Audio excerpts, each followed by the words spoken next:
School on RealAgriculture.com is brought to you by the Alberta Canola Producers Commission.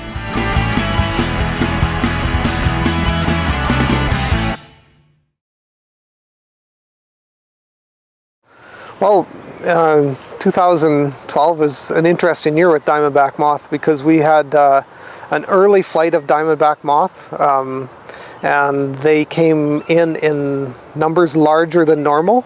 So what that basically is doing is it's setting up a situation where we know they're here in large enough numbers to cause us concern as the season progresses.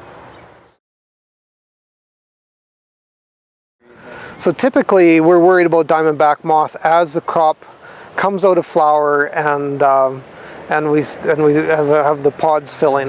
The Diamondback feeds along the pods and strips the outside of the pods off. The pods dry out and the seed shell out, and that's how we get our yield losses. So what we're really concerned about is, on a normal year, is that time frame after flowering. And that's where we really start to scout for the numbers. What an early flight means, and especially an early flight that is in fairly substantial numbers, it means that there is a possible situation with seedling canola, which is not a normal situation. It's actually quite rare with Diamondback Moth, and you can get Diamondback Moth larvae in big enough numbers that you may have to spray them in the seedling stage. It's very rare, but it's something that producers should be, as they're out checking their emergence, they should be watching for feeding damage on the leaves of the cotyledons. Well, the seedling stage actually is, you consider it almost like a flea beetle damage. At about 25% cotyledon damage on average, it would probably pay to spray.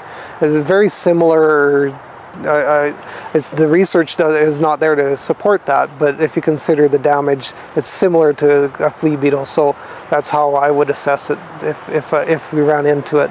The other things you're out there looking for anyway is you're looking for your stand establishment, you're looking for cutworm damage, stuff like that you need to be out in the field looking anyway. So it's just a little bit closer look to make sure the leaves are not being fed on.